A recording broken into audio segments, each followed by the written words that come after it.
Halo, perkenalkan nama saya Christine Dwi Oktavianti Simbolon, NPM 1901010192 dari kelas PGA 4. Metode pembelajaran. Metode pembelajaran yang saya gunakan adalah metode resitasi. Karena metode resitasi biasanya mengharuskan siswa membuat resum tentang materi yang telah disampaikan oleh guru, di mana resum tersebut ditulis pada kertas menggunakan kata-kata dari siswa tersebut, sehingga siswa dapat lebih mudah mengingat dan memahami isi materi apabila suatu saat akan diujikan. Media pembelajaran. Media pembelajaran yang saya pilih adalah media visual. Jenis media visual menampilkan materialnya dengan menggunakan proyeksi atau proyektor. Saya memilih media ini dikarenakan dapat menarik perhatian, memperjelas ide, menggambarkan fakta yang dapat mudah dicerna dan diingat. Pendekatan pembelajaran. Pendekatan yang saya gunakan adalah pendekatan ekspositori. Karena pendekatan ini menekankan pada penyampaian informasi yang disampaikan sumber belajar kepada peserta pembelajaran. Dalam pendekatan ini, sumber belajar dapat menyampaikan materi sampai tuntas. Baiklah, di sini saya akan mencoba mempraktekkan menjelaskan materi dari puisi sesuai dengan metode, media, dan pendekatan yang saya pilih. Puisi. Puisi merupakan ragam sastra yang terikat oleh unsur-unsurnya, seperti irama, mantra, ritma, baris, dan bait. Puisi juga dapat dikatakan sebagai ungkapan emosi, imajinasi, ide, pemikiran, irama, nada, susunan kata, kata-kata kiasan, kesan panca indera, dan perasaan. Puisi adalah ungkapan yang memperhitungkan aspek-aspek bunyi di dalamnya, serta berupa pengalaman imajinatif, emosional, dan intelektual penyair dari kehidupan individu dan sosialnya. Ciri-ciri puisi. Yang pertama, puisi memiliki rima atau sajak yang teratur. 2. Puisi bermakna konotatif. 3. Puisi bersifat simetris. 4. Puisi juga lebih menggunakan sajak syair atau pola pantun. Yang kelima, puisi terdiri dari kesatuan sintaksis. Yang keenam, bahasa yang digunakan puisi lebih padat daripada prosa dan drama.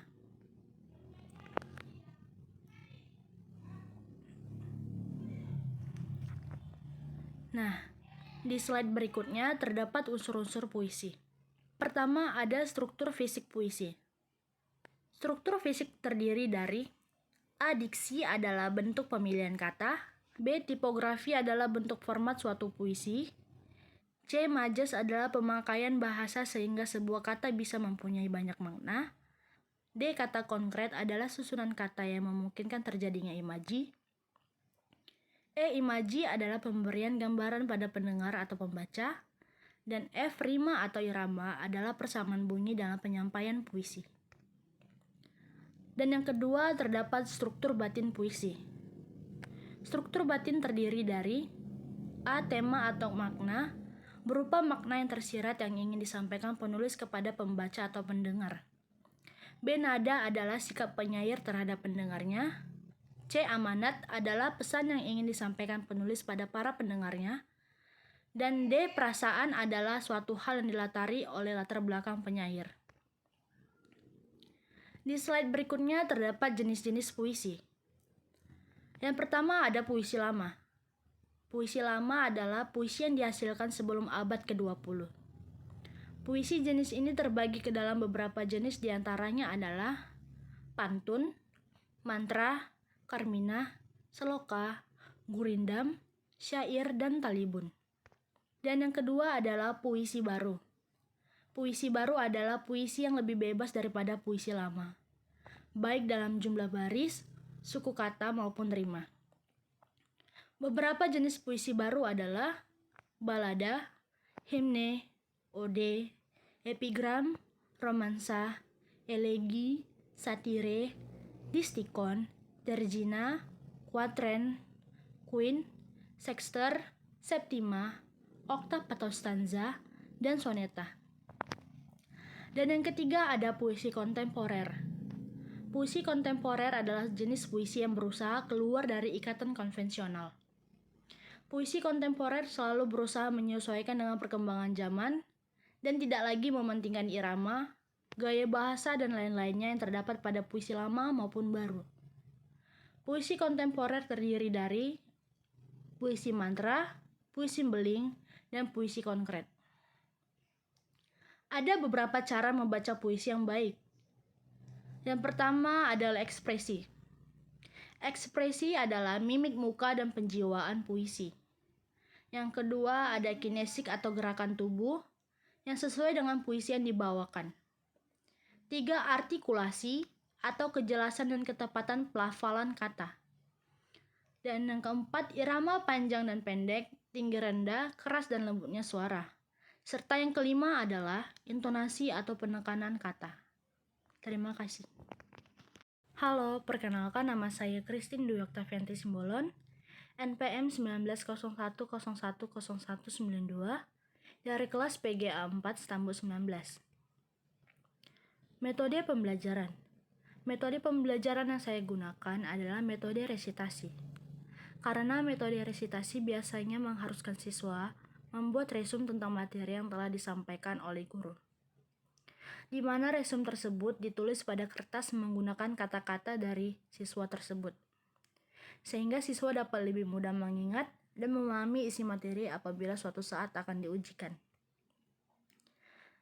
Media pembelajaran. Media pembelajaran yang saya pilih adalah media visual.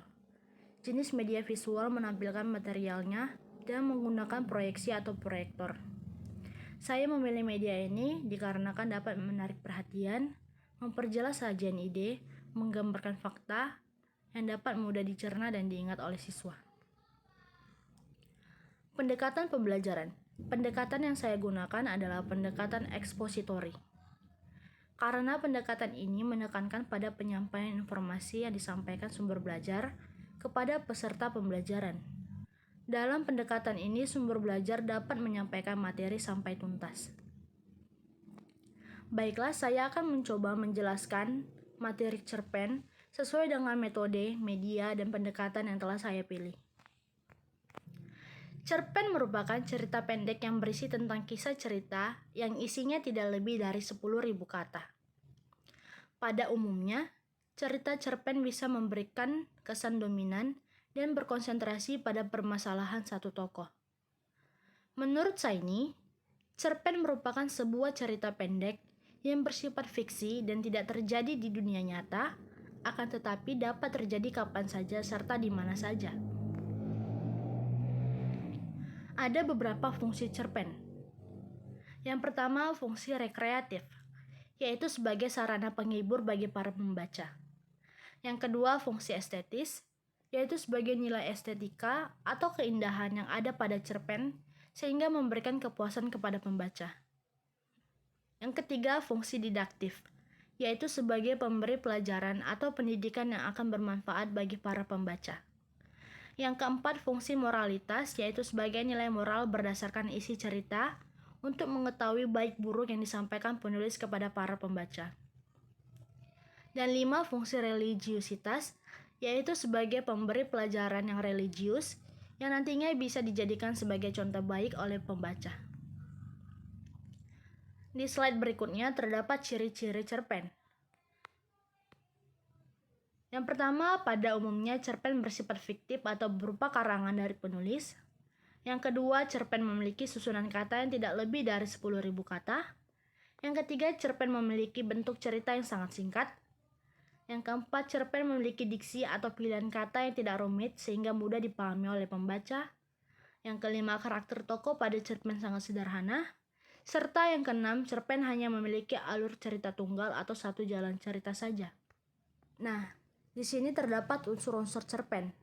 Yang pertama, unsur intrinsik. Unsur intrinsik terdiri dari A. Tokoh dan karakter. Tokoh merupakan pelaku cerita, sedangkan karakter merupakan watak atau sikap para tokoh. B. Latar atau setting adalah sebuah unsur yang menunjuk pada pengertian tempat, waktu, dan lingkungan tempat terjadi. C. Alur atau plot adalah urutan peristiwa yang berdasarkan hukum sebab akibat. D. Sudut pandang adalah visi pengarang dalam memandang suatu peristiwa dalam cerita. E. Gaya bahasa adalah ciri khas penyusunan dan penyampaian dalam bentuk tulisan dan lisan. F. Tema, persoalan pokok sebuah cerita. Dan G. Amanat adalah pengarang dapat menyampaikan sesuatu baik hal positif maupun negatif. Yang kedua ada unsur ekstrinsik. Unsur ekstrinsik terdiri dari A. Nilai agama adalah nilai-nilai yang terkandung dalam cerita yang memiliki aturan atau ajaran keagamaan atau religi. B. Nilai moral merupakan nilai-nilai yang berhubungan dengan etika atau sopan santun dan juga akhlak. C. Nilai sosial adalah nilai yang berkaitan dengan masyarakat atau lingkungan sekitar. Serta D adalah nilai budaya. Yang dimaksud dengan nilai budaya tadi adalah nilai-nilai yang berkaitan dengan kebiasaan atau tradisi yang sudah melekat pada suatu daerah. Nah, dapat kita lihat, di sini terdapat struktur cerpen. Berikut adalah struktur cerpen. Yang pertama, abstrak, merupakan pemaparan gambaran awal dari cerita yang dikisahkan. Yang kedua, orientasi merupakan penjelasan mengenai latar cerita seperti waktu, suasana, tempat atau lokasi yang digunakan dalam penggambaran cerita pendek. 3. Komplikasi merupakan penjelasan tentang struktur yang berkaitan dengan pemaparan awal suatu masalah yang dihadapi oleh tokoh. Yang keempat, evaluasi merupakan bagian konflik yang semakin memuncak. Konflik ini menuju bagian klimaks yang mendapatkan penyelesaian atas masalah yang terjadi. 5. Resolusi merupakan bagian akhir permasalahan yang terjadi pada cerpen. Dan yang keenam ada koda, merupakan nilai atau pesan moral yang terdapat pada sebuah cerpen. Di slide berikutnya ini terdapat jenis-jenis cerpen. Pertama ada cerpen pendek. Karangan fiktif cerpen pendek ini digunakan untuk menjelaskan sebuah kejadian dengan bahasa yang singkat, padat, menarik perhatian dan efektif. Bagian pembuka biasanya sedikit, sekitar 1 hingga 2 paragraf, lalu masuk ke bagian konflik inti, dan bagian akhir juga biasanya lebih sedikit daripada jenis cerpen lainnya. Dan yang kedua ada cerpen sedang. Cerpen sedang sedikit lebih panjang daripada cerpen pendek, sehingga bagian pembukanya juga akan lebih panjang sedikit daripada cerpen pendek. Selain itu, penokohan dari tokoh yang diceritakan bisa dijabarkan dengan kalimat yang lebih jelas. Tak hanya itu, cerpen sedang biasanya digunakan untuk menjelaskan cerita dengan lebih mendetail. Terima kasih.